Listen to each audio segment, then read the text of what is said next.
Lord. And you are online. Well, hey, welcome everybody to TUBBS, Throwing Up Bible Biker Study. Got some new people here, so that's awesome. Today we're going to be finishing out the book of Deuteronomy, chapter 33 and 34. 34 is only 12 verses, so it's kind of just a kind of final farewell of Moses' life. So, I hope y'all have learned a lot in this series. Fred, correct me if I'm wrong, this is technically the end of the Pentateuch. Yes, the Pentateuch or the Torah. Or the Torah. Either one. So, it's the end of that series. Yeah, it's been good. I mean, I've said throughout this entire series that Deuteronomy's been a really easy book to skim through and miss everything. And then once you finally go back and actually read through it in its context, you get so much more out of it. So it's been really kind of a learning experience for me as well as hopefully you guys. But before we get into all that, let's go to the Lord with a word of prayer, and then we'll jump right in. Dear Heavenly Father, thank you for giving us this time and this place to get together and get to know you better and get to learn why the things in the Old Testament make the New Testament even that much more powerful, and especially for our salvation, Lord. So just thank you for this time and this place, and just really just provision, just like you provide for Israel. Just thank you for your provision. And for everyone who's here or out there online, please open up our eyes, ears, and hearts to be receptive to what you're trying to tell us, and move me out of the way and just speak through me, Lord, because it's not about me at all. And just let the people know what you want them to know, Lord. Amen. Amen. All right. So Deuteronomy 33, verse 1. Now this is the blessing with which Moses, the man of God, blessed the sons of Israel before his death. So this is a final farewell, kind of like a parent sending a child out on their own for the first time. And it said in the previous chapter, actually it might have been 2 chapters ago, I have seen how disobedient you have been in my care. How much more so will you be when I'm not around? Is Moses rebuking him. So, yeah, this is kind of a final farewell. Like, hey, here's your best shot. You know, go out there, give it your all. He also led them for 40 years, so he has a vested interest in their success. All right, verses 2 through 5. He said, meaning Moses, the Lord came from Sinai and dawned on them from Seir. He shone forth from the Mount Paran, and he came from the midst of 10,000 holy ones. At his right hand there was flashing lightning for them. Indeed, he loves the people. All your holy ones in your hand. All your holy ones are in your hand, and they followed in your steps. Everyone receives your words. Moses charged us with a law, a possession for the assembly of Jacob, and he was king in Jeshurun. Jeshurun is just a title, which means upright one, so it's another title for Israel. When the heads of the people were gathered, the tribes of Israel together. So, this is Moses kind of expounding on the glory of God and his powerful. You know, he comes in the midst of the 10,000 saints, flashing lightning. New King James Version says that instead of flashing lightning, it says, came with a fiery law. Which, you know, keeping with my theme of a couple weeks ago, sounds like it'd be a great heavy metal song. Fiery law. So, images of God's glory, stretching the heavens. So Moses is putting this out there so that people remember just how great and grand God is. And now we're going to go into the blessings that he's praying over the tribes of Israel before he passes. So verse 6 here. May Reuben live and not die, nor let his men be few. So this is a general blessing, a blessing for growth. Live and not die. Did I put Genesis 49, 1 through 4 in there? Yes. I did. So let's pull that up real quick. And this kind of this sets the tone for why it's just a general blessing, not like the other tribes we're going to get into. Then Jacob summoned all his sons and said, "Assemble yourselves, that I may tell you what will befall you in the days to come." You got the next one, right? Oh, I'm sorry. I didn't know he's waiting on me. Yes. "Gather together and hear, O sons of Jacob, and listen to Israel your father. Reuben, you are my firstborn, the might and the beginning of my strength, preeminent in dignity and preeminent in power. Uncontrolled as water, you shall not have preeminence, because you went up to your father's bed, and you defiled it, he went up to my couch." So because Reuben defiled his father's bed, preeminence means to excel. So excellent strength, excellent, and being the firstborn. But it really says here, you shall not excel because you defiled the bed. And from what I was reading, no prophet, king, or judge came from the tribe of Reuben because of this. So that's why it's just a general blessing to live and not die. So, alright, verse 7. "And this regarding Judah. So he said, Hear, O Lord, the voice of Judah, and bring him to his people. With his hands he contended for them, and may he be a help against his adversaries." Does anybody here know what the word Judah means? So, the name for the tribe of Judah means praise. So, it says, "Hear, O Lord, the voice of Judah, hear the voice of praise." So, kind of puts that in context. And, let's see, there's another point here. Yeah. So basically just sustain the tribe of Judah. And then if we reference Genesis 49:10, fingers crossed these are all in order. "The scepter shall not depart from Judah, nor the ruler's staff from between his feet, until Shiloh comes, and to him be the obedience of the peoples." So, I had to look up the word Shiloh. Apparently, a lot of people name their kids this. So, it was like, oh, look at these movie stars. My Bible, in the margin, says, or until he comes to whom it belongs, instead of the word Shiloh, if that makes a little bit more sense. So, any questions on that part? Alright, well, then verses 8 through 11 of the tribe of Levi, he said, "Let your Thummim and your Urim belong to your godly man, whom you proved at Massa, with whom you contend at the waters of Meribah, who said of his father and his mother, I did not consider them, and he did not acknowledge his brothers, nor did he regard his sons, for they observed your word, and kept your covenant. They shall teach your ordinances to Jacob, and your law to Israel. They shall put incense before you, and whole burnt offerings at your altar. O Lord, bless his substance, and accept the work of his hands. Shatter the loins of those who would rise up against him, and those who hate him, so they will not rise again." So this is for the tribe of Levi. So they're going to teach all the tribes the law of Moses, responsible for teaching all of Israel.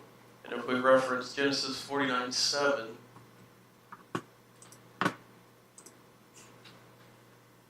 "Cursed be their anger, for it is fierce, and their wrath, for it is cruel.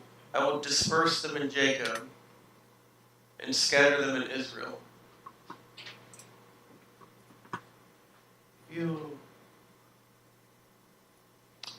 feel like I missed something there. Give me just a second here.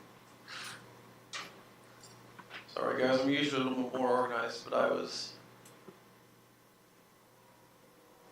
really busy today. While you're looking that up, I want to go back to 8 real quick and ask, you remember what the Thummim and the Urim is? Getting a bunch of no's out here.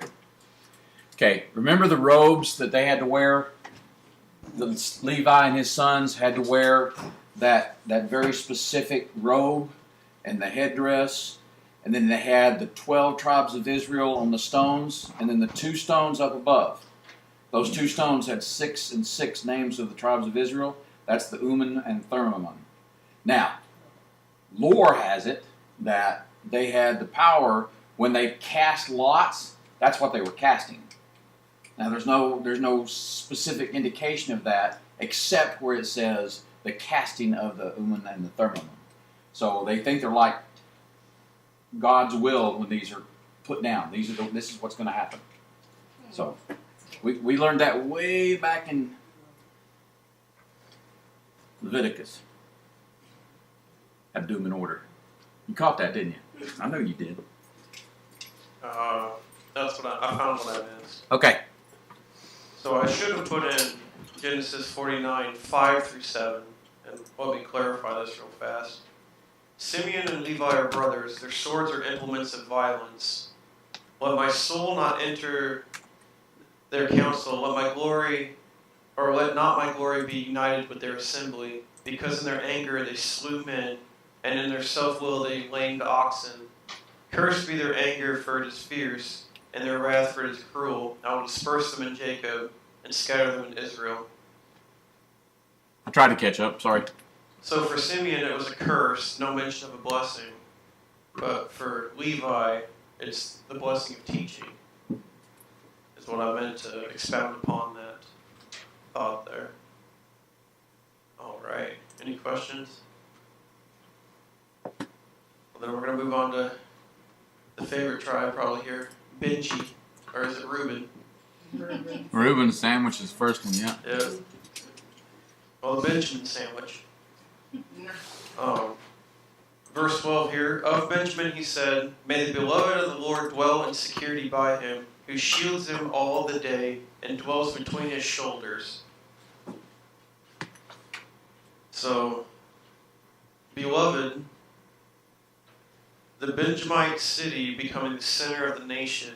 It was the Benjamite city in Benjamite territory, Jerusalem. So, we can take that from the beloved part there. And then in Genesis 49:27, there, find it? Yep. Just scroll down. Benjamin is a ravenous wolf. In the morning he devours the prey, and in the evening he divides the spoil. Is there a second part to that or no? No. Okay. Not of 27, no. Okay. So yeah, a fierce tribe, but beloved by God. So blessed with having one of their cities be the center of the nation of Israel. Alright. Moving on to Joseph here. This will be 13 through 17, these verses. Of Joseph he said, blessed of the Lord be his land, with the choice things of heaven, with the dew, and from the deep lying beneath, and with the choice yield of the sun, and with the choice produce of the months, and with the best things of the ancient mountains, and with the choice things of the everlasting hills, and with the choice things of and its fullness, in favor of him who dwelt in the bush, let it come to the head of Joseph, and to the crown of the head of the distinguished among his brothers. As the firstborn of his ox, majesty is his, and his horns are the horns of the wild ox. With them he will push the peoples all at once to the ends of the earth. And those are 10,000s of Ephraim, and those are the thousands of Manasseh. So, from what I was reading and the research I did, both tribes were blessed with offspring far more numerous than any of the other tribes. So that's pretty cool. We can reference here Genesis 49:22. Joseph is a fruitful bow, a fruitful bow by the spring. Its branches run over a wall. So it's good to be fruitful. It's good to be the king.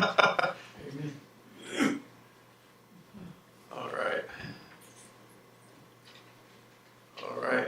Now we're moving on to Zebulon and Issachar. So verse 18 through 19 here. Of Zebulon he said, "Rejoice, Zebulon, in your going forth, at Issachar in your tents. They will call peoples to the mountain.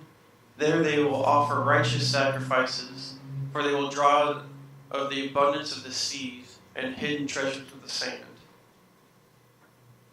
So their province that they were in was really the Sea of Galilee, the Galilee region.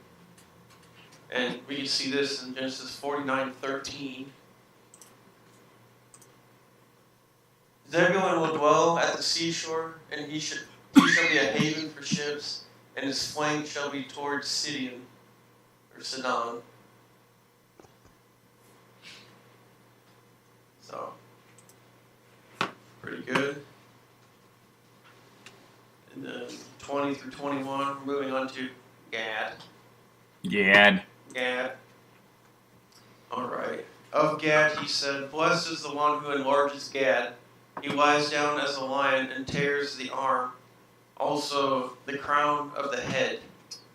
21 here. "Then he provided the first part for himself, for there the ruler's portion was reserved. And he came with the leaders of the people, and he executed the justice of the Lord and his ordinances with Israel." So we can see this here in Genesis 49:19. "As for Gad, raiders shall raid him, but he will raid at their heels." So New King James says, "He will be attacked, but he will rise again," I believe is how they translated it. So I thought that was pretty cool. And then if we see the tribe of Gad provided troops for David, and we can see this in 1 Chronicles 12, verse 14.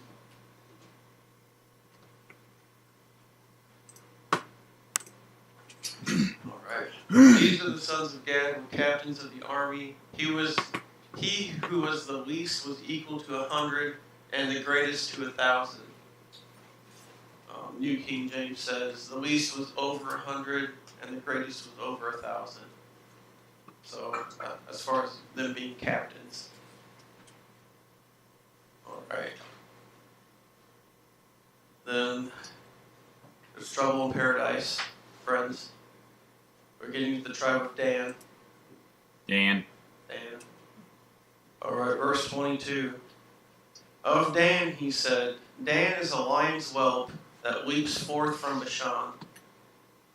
All right.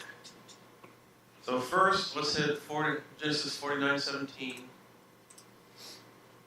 "Dan shall be a serpent in the way, a horned snake in the path, that bites the horse's heels, so that its rider falls backward." It's not looking good, friends. Sounds like they. So if we go to Judges 18:30, "The sons of Dan set up for themselves the graven image idol, and Jonathan the son of Gershom, the son of Manasseh." Is there a second part to this one? "And he and his sons were the priests of the tribe of the Danites until the day of the captivity of the land." Yep. So we have our idol. And then in 1 Kings chapter 12, verses 26 through 30, we have another golden calf. Jeroboam said in his heart, Now the kingdom will return to the house of David. If his people go up to offer sacrifices in the house of the Lord at Jerusalem, then the heart of this people will return to their Lord, even to Rehoboam, king of Judah, and they will kill me and return to Rehoboam, king of Judah. So the king consulted and made 2 golden calves, and he said to them, "It is too much for you to go up to Jerusalem. Behold your gods, O Israel, that brought you up from the land of Egypt." He set one in Bethel, and the other he put in Dan. Now this thing became a sin for the people that went to worship the one as far as Dan. Yep. Oh. So trouble in paradise. Bald heads at the start. Yep. Oh, and then they became the central tribe for idol worship too. And you can see this in Amos chapter 8, verse 14. As for those who swear by the guilt of Samaria, who say, "As your God lives, O Dan," and "As the way of Beersheba lives, they will fall and not rise again." Yeah.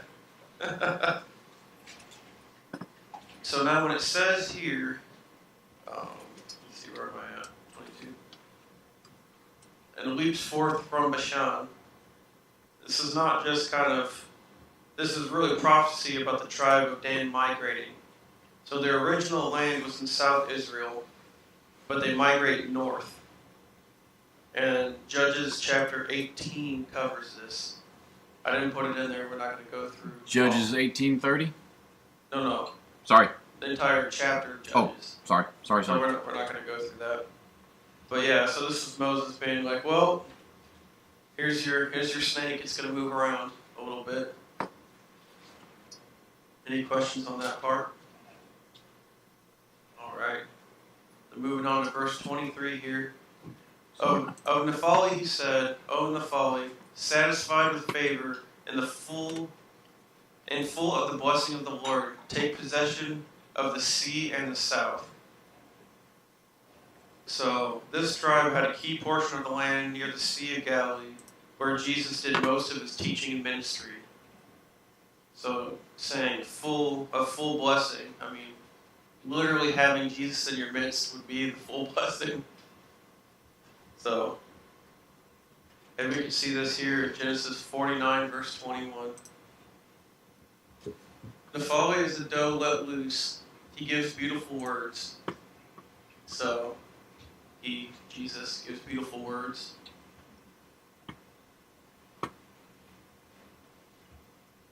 So, all right. And then verses 24 and 25 here. "Of Asher he said, more blessed than the sons is Asher. May he be favored by his brothers, and may he dip his foot in oil. Your locks will be iron and bronze. According to your days, so will your leisurely walk be." That's a pretty good blessing. Blessed with a leisurely walk through life. That's pretty awesome. And this is a reference to Genesis 49:20.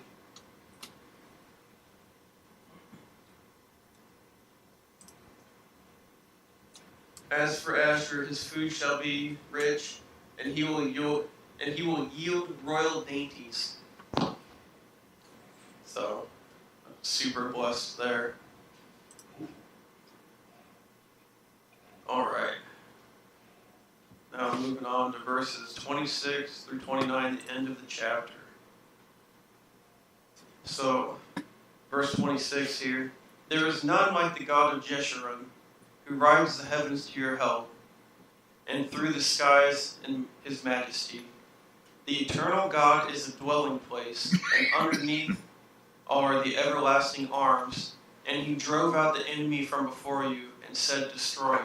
So Israel dwells in security, the fountain of Jacob secluded, in a land of grain and new wine. His heavens also drop down dew. Blessed are you, O Israel. Who is like you, a people saved by the Lord? Who is the shield of your help and the sword of your majesty? So your enemies will cringe before you, and you will tread upon their high places." I really liked here, the eternal God is a dwelling place. We dwell in God. And, this, when it says Jeshurun, it means the upright one, also refers to the tribe of Israel. So it's saying, there is no God like your God, O Israel. And as we've covered it here multiple times, like, we are Israel. The church is not a building. The church is not four walls. We are the church. So there is no God like our God.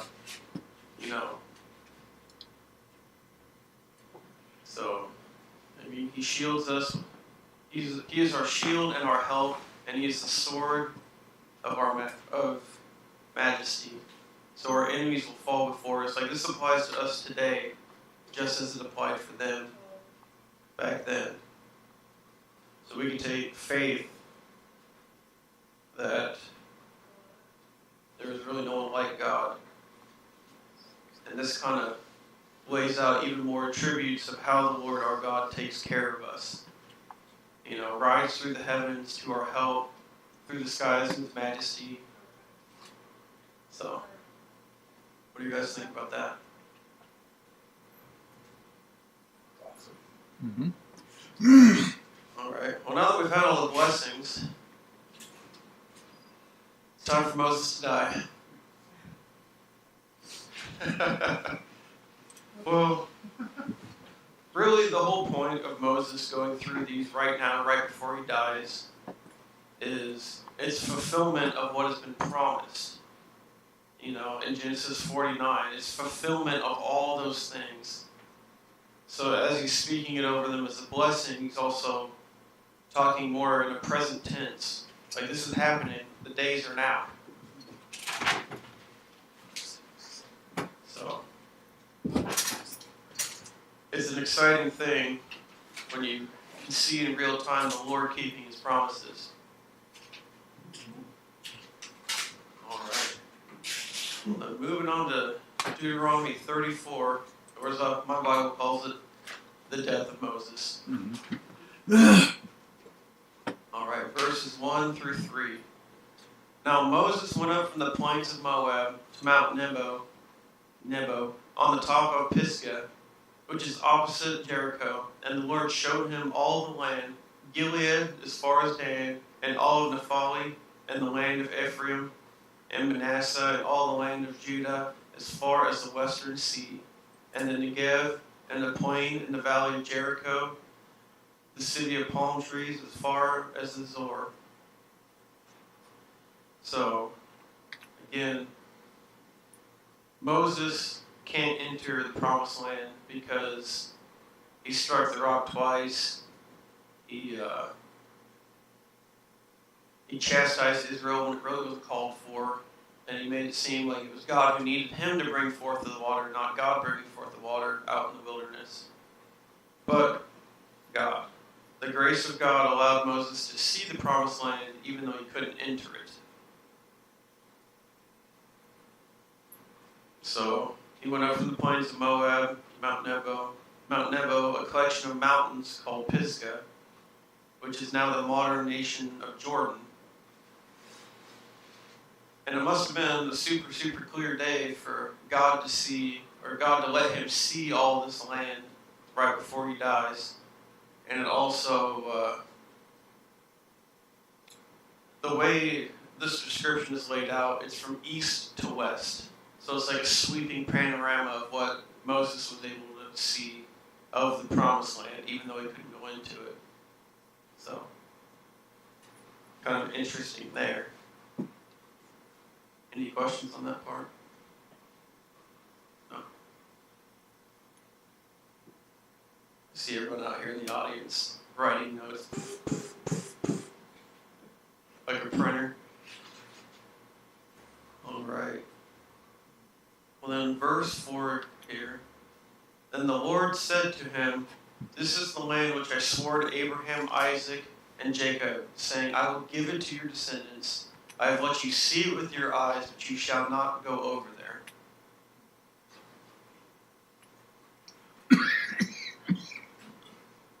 Yeah. So God fulfilling his promise to the descendants, and this is God speaking in present tense now. The time was at hand to enter the promised land for Israel. I mean, this must have been super exciting for Moses because he spent 40 years to get to this point. 40 years. He's 120 years old. So, it's kind of interesting there. And then verses 5 through 8. So Moses, the servant of the Lord, died there in the land of Moab, according to the word of the Lord, and he buried him in the valley in the land of Moab, opposite of Beth Peor. But no man knows his burial place to this day. Although Moses was 120 years old when he died, his eye was not dim, nor his vigor abated. So the sons of Israel wept for Moses in the plains of Moab 30 days. Then the days of weeping and mourning for Moses had come to an end. So, what do you think is the best title you could have in this life? Especially for Moses, too. Because Moses was a leader. You know, he was a prophet, ruler, judge, priest. But what does it say here? What is he most remembered by? He still had all his faculties, I see. Yeah. Right there. Well, I mean, he just died, and all it says, Moses, the servant of the Lord. And he's done all this crazy stuff in his life. God has done all this crazy stuff through him. Moses, the servant of the Lord. Mm. Like, that's the highest title of the land. Okay. So,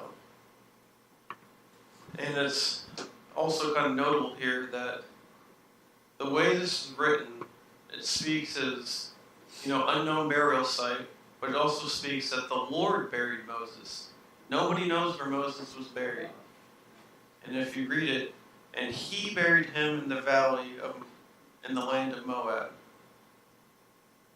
So, Didn't say it caused people. yeah. So it's kind of interesting. You have something, Fred? Wasn't there a comment made somewhere around the second or third chapter of Deuteronomy that the Israelites would not be back in? Oh, they couldn't go through Moab. Remember? Yes. And we said, well, aren't they a descendant of Moab? We had that discussion. I don't remember how it went, Yeah. but there was confrontation. Oh yeah. But Yeah, yet Moses was planted back in Moab. Yeah. Yeah, it's because they were trying to pass through and they wouldn't let them. Right. So the Lord gave them victory. Yep. But yeah, so it's interesting to say that God buried Moses. But this would also help keep the tribes from worshiping Moses as well. So they can't set up a shrine to Moses when it's really all about God. So interesting there. Any questions on that part? No? Okay. And then verse 9 here. Now Joshua, the son of Nun, was filled with the spirit of wisdom, for Moses had laid his hands on him, and the sons of Israel listened to him, and did as the Lord commanded Moses. So Moses, blessed, prayed for Joshua as the new leader. It's very important because you can say you're a leader all you want, but the real test is if people will actually follow you. You're not really a leader if nobody follows you. All right. Moving on to verses 10 through 12, the end of the chapter. Since that time, no prophet has risen in Israel like Moses, whom the Lord knew face to face, for all the signs and wonders which the Lord sent him to perform in the land of Egypt against Pharaoh, all his servants and all his land, and for all the mighty power, and for all the great terror which Moses performed in sight of all Israel. So, We covered this, I think, in Deuteronomy 15. When it said face to face, it's not like we're speaking face to face. What they mean by it is a more personal relationship. Just like the best way we probably think of it would be unhindered communication with God. So not literal, just more like a personal relationship. And he has a unique legacy because Moses at this time, again, was a prophet, ruler, judge, priest. He held all these offices at this one point in his life. And there will be prophets that come after him that are great, rulers that come after him that are great, judges, priests that come after him that are great. But he was one that was great at all these offices because he was uniquely blessed by the Lord. So we're going into the book of Joshua after this. Joshua was a great leader, but that doesn't take away from Moses' legacy and what God used Moses to do. So, and we have to remember too, like, Moses wasn't all that great at public speaking. That's why we had Aaron. And that's why Aaron became the head priest. Because Moses was like, no, God, I'm not ready. I can't talk to people. God's like, fine, take your brother Aaron. But even though he did all these things, and we would consider him to be a great guy, he's still flawed, still made mistakes, just like we do. But God can use us in many, many, many different ways. Look how God used Moses. God started using Moses after he murdered someone. Don't get any ideas. I'm just saying, the Lord can use you even if you think He can't. So, that concludes the book of Deuteronomy. How many months has it been, Fred? I can go back and look real quick. It's been forever and a day. Yeah. Well, when you read as fast as I do.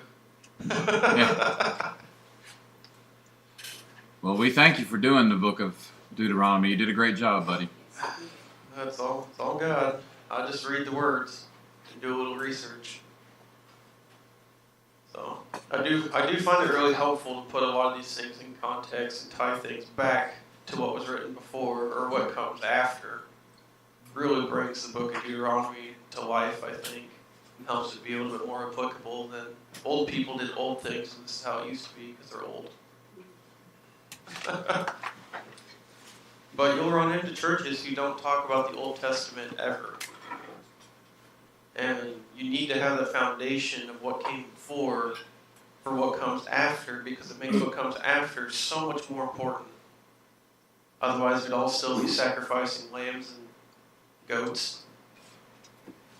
And I heard a preacher say one time that you ain't even need to read the Old Testament. yeah. Yeah, that's such a flawed argument. You have to kind of understand the Old Testament for the real depth of the New Testament to make sense. I heard others say that if you didn't read this one, you couldn't understand Revelation. I have no comment on that, but I will say this last Sunday when James was in Revelation chapter 6, it correlates very well to Deuteronomy 32. Yes. Because it's the same language being used. I will make my arrows drunk on blood. Yep. Heavy metal music starts playing. August 16th was the first Deuteronomy. August? 16th. Wow. Man, I've been doing this since August. August 16th. 7 months of Deuteronomy. You guys keep showing up. Alright. Well, now that that's concluded. See you guys later. I'm going to take a vacation. Goodbye. Alright. Well, we are going to go into personal private prayer requests. We don't have prayer to play this Friday. This Sunday we have regular church service at 11. And then next Wednesday is the start of the book of Joshua. For Fred's leading that one. So Yep. back to your regularly scheduled program. 7 months late.